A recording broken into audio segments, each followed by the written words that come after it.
എടാ ജിഞ്ചു, നീ ആ തീപ്പെട്ടി ഒന്നെടുത്തേ. ആ, ഈ വേസ്റ്റ് ഒക്കെ ഒന്ന് കത്തിക്കണം. വേഗം വേഗം. ഇവനോടൊരു കാര്യം പറഞ്ഞിട്ട്. എടാ ജിഞ്ചു, നീ ഇതെവിടെയാ? ഒരു തീപ്പെട്ടി കൊണ്ടുവാടാ. ഒരു തീപ്പെട്ടി ചോദിച്ചിട്ട് നേരം എത്രയായി? ഈ കണക്കിന് ഒരു തീവണ്ടി ചോദിച്ചിരുന്നേ. ഇതിലും പെട്ടെന്ന് കൊണ്ടുവന്നേനെ. തീവണ്ടിയാണെങ്കി ഓടിച്ചു കൊണ്ടുവരാലോ. ഇത് ഞാൻ നടന്നെത്തണ്ടേ? ഇതൊന്നും കത്തുന്നില്ലല്ലോ. എവിടുന്ന് കിട്ടിയടാ ഈ തീപ്പെട്ടി? അങ്ങനെ കത്താതിരിക്കാൻ വഴിയില്ലല്ലോ അച്ഛാ. എല്ലാ കൊള്ളിയും ഞാൻ ചെക്ക് ചെയ്തതാണല്ലോ. എല്ലാം കത്തുന്നുണ്ടായിരുന്നു. എടാ മണ്ടാ, ഒരിക്കൽ കത്തിച്ചാ പിന്നെ അത് വീണ്ടും കത്തിക്കാൻ പറ്റില്ലാന്നറിയില്ലേ? അപ്പച്ച ഒരിക്കൽ കത്തിച്ച സിഗരറ്റ് ലൈറ്റർ കൊണ്ട് വീണ്ടും വീണ്ടും സിഗരറ്റ് കത്തിക്കാറില്ലേ? അച്ഛാ, എനിക്കൊരു സംശയം. ഈ പ്രായം കൂടുമ്പോ കേൾവി ശക്തി കുറയോ അച്ഛാ? ചിലർക്ക് കുറയും. എന്താ ചോദിക്കാൻ കാരണം? ഒന്നുമില്ല. ഞാനൊരു പുതിയ സൈക്കിള് വാങ്ങിത്തരാൻ പറഞ്ഞിട്ട് 3 മാസായി.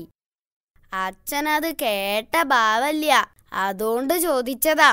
തൽക്കാലം എന്റെ പൊന്നുമോനി പഴയ സൈക്കിളിൽ തന്നെ പോയാ മതി. സമയമാകുമ്പോ പുതിയത് മേടിച്ചു തരാട്ടോ. മതി, തിരക്കില്ല. എനിക്ക് സമയം ഇങ്ങനെ നീണ്ടു നിവർന്ന് കിടക്കല്ലേ. അച്ഛന്റെ കാര്യം അങ്ങനെയല്ലല്ലോ, പ്രായമായി വരികയല്ലേ. അതുകൊണ്ടൊന്ന് ഓർമ്മിപ്പിച്ചെന്നേ ഉള്ളൂ. ഓ, പോയെ.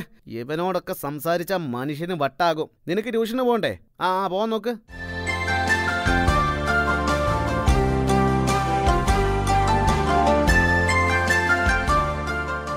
എടാ ടിൻറ്റു, അങ്ങനെ നീ ആ ഡുണ്ടുമോളെ വളച്ചു അല്ലേ?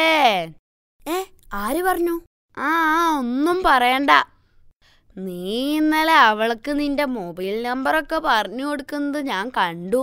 എടാ മണ്ടാ, അത് മൊബൈൽ നമ്പർ പറഞ്ഞു കൊടുത്തതല്ല. ഇക്കഴിഞ്ഞ ഓൾ ഇന്ത്യ ഇംഗ്ലീഷ് ടെസ്റ്റിൽ എനിക്ക് കിട്ടിയ റാങ്ക് പറഞ്ഞതാ. മൊബൈലിന്റെ കാര്യം പറഞ്ഞപ്പോഴാ ഓർത്തത്. ഞാൻ എൻ്റെ ഫോണൊന്ന് റീചാർജ് ചെയ്തിട്ട് വരാം. ചേട്ടാ, ഫോണൊന്ന് റീചാർജ് ചെയ്യണം. എത്ര രൂപയ്ക്കാ? 10 രൂപയ്ക്ക് ചാർജ് ചെയ്താ എത്ര രൂപ കിട്ടും? 10 രൂപയ്ക്ക് ചാർജ് ചെയ്താ 7 രൂപ കിട്ടും. 10 രൂപ. ബാക്കി 3 രൂപയ്ക്ക് മിഠായി എടുത്തോ.